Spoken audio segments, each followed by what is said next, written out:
Well, welcome into the Money Wisdom Podcast powered by Johnson Brunetti. My name is Jake Dozer, certified financial planner, certified private wealth advisor here on the team in Connecticut, joined, of course, by Nick Colantuono. Nick, introduce yourself if you would. Jake, thank you. Folks, welcome back to the Money Wisdom Podcast. I'm Nick Colantuono, certified financial planner up here in our Boston offices. We appreciate you being back with us.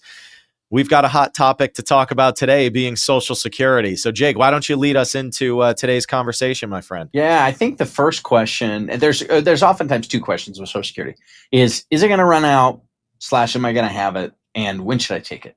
That's really how do I get the most money out of it? That's right. Everyone wants to know that. And let's talk about it. So let's talk about the running out thing. First and foremost, I think it's relevant conversation, but keep in mind, if you're listening, you're approaching retirement, you're about to retire, you can only control what you can control. And so should you assume that Social Security will not be there for you? No, I wouldn't. I think it's logical to assume it's going to be there for you at the current rate. Does that translate to Social Security should be your only income source? Of course not. But I wouldn't assume the worst case scenario because that's almost unplannable unless you've been planning for it for decades. So number one, let's talk about, is Social Security going to run out? Well, Social Security is funded by one of two streams of revenue. Number one is a trust fund that was established years and years ago. Think of it as the savings account.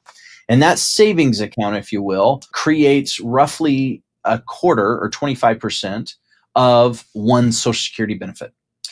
The other 75% of a Social Security benefit is created by those who are working. Those who are working, contributing into Social Security, and then on the way out, somebody's taking Social Security later. And FICA. Yeah, FICA tax, that's right. And so 75% of it comes from our FICA taxes, 25% of it comes from the Social Security Trust Fund. Well, when people talk about Social Security running out in 2032, 2033 are the year that most people are talking right now, what that means is the trust fund for Social Security runs out at that point, if no changes are made. So what does that tell us? It tells us that Social Security should continue even past that point without changes. It may produce a reduction of benefits, but I would also tell you in practice, I doubt that would happen considering the millions and millions and millions of seniors who have Social Security as a majority or all of their retirement income. Putting senior citizens on the street is not something I think the government will do, as I think it will cost more. But Nick, what are your thoughts? Do you think Social Security is going to run out?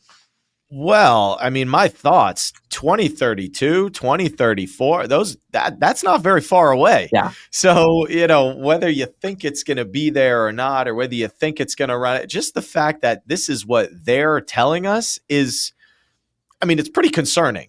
And yes, when you think about how money goes into the Social Security system, it's people who are working, who are paying into the system. And of course, you as an employee, you pay, and then your employer also puts money in. If you're self-employed, you kind of got to put 2x in. But, point being, I know on an earlier podcast, Jake, we talked about just the demographics, like retirees, baby boomers.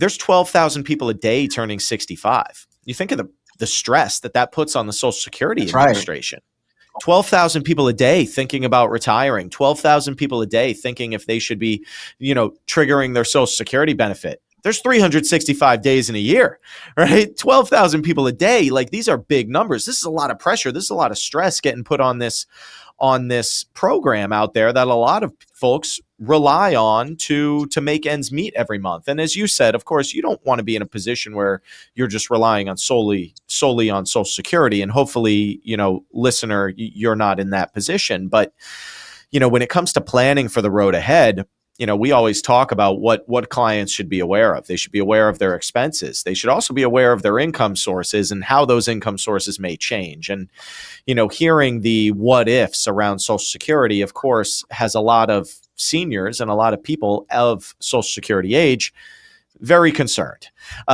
So, there are going to have to be changes made, whether that means, things like they've already done, which is as simple as just increasing the full retirement age, right? Full retirement age for most folks listening was probably somewhere between 65, 66.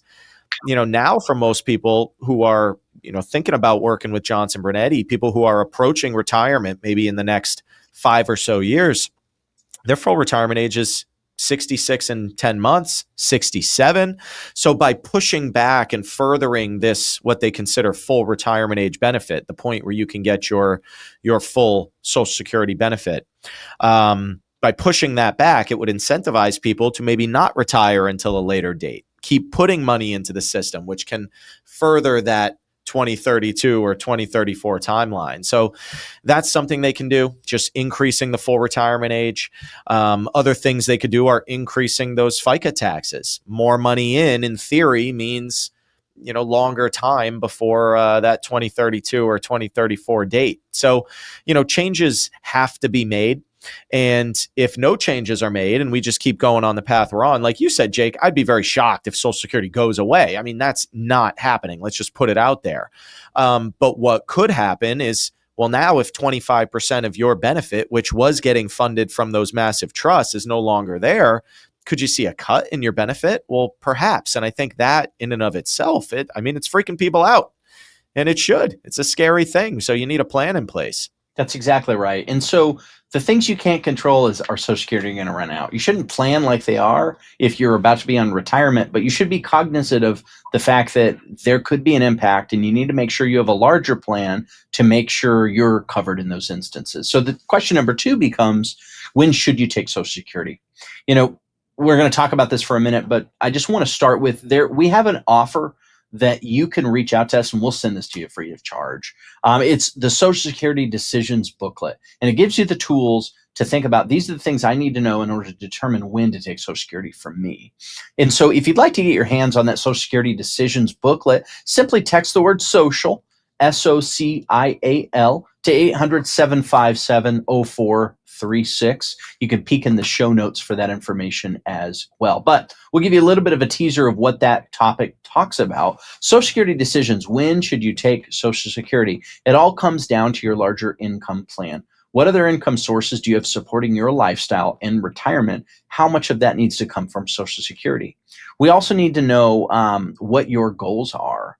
Are your goals to enjoy all the money that you have saved and bounce the last check to the nursing home versus leaving a legacy? Is there a significant other on whom depends on you, or vice versa? Well, these factors play into when to take Social Security, because Social Security goes away when you pass away, whereas your assets do not. And so that translates to these assets should be used in different ways, since one of them can survive you and one of them can't. One of them has more flexibility, versatility, your assets, versus Social Security doesn't. It's primarily an income driver. And so deciding when to take it is really critical, knowing the big picture. So we need to first understand who's financially dependent upon you. What type of legacy is important to you? What are your other income sources? How much have you saved? And when are you going to retire? Right? Because retirement and Social Security timing don't have to start at the same time necessarily, unless you are disabled or going on Social Security disability or extenuating circumstance. 62 is the earliest you could take it. 70 is the latest you can take it. We help folks through that decision-making process of when to take it in light of their biggest situation. But you should have a plan for that. That's called an income plan. It's part of a larger retirement plan. And I think that is so critical. So again, if you'd like to get your hand on that Social Security Decisions Booklet, text the word social to 800-757-0436, and we'll send that your way. Beyond that, I think that you have to take the step towards making a plan that is unique to you. Know the parameters, know what information is at your fingertips, and then how do you put it to work? Know what to do with it, making a plan. Hopefully today's conversation around Social Security has been helpful. If this is content that you find continually helpful, be sure to subscribe to our channel to see more episodes, or subscribe wherever you download and listen to your podcasts. Make sure to share this video or audio with a friend if you think it would be helpful. Otherwise, we'll see you the next time on the Money Wisdom Podcast. Johnson Brunetti is a marketing name for the businesses of JB Capital and JN Financial. Investment advisory services offered through JB Capital LLC. Insurance products offered through JN Financial LLC.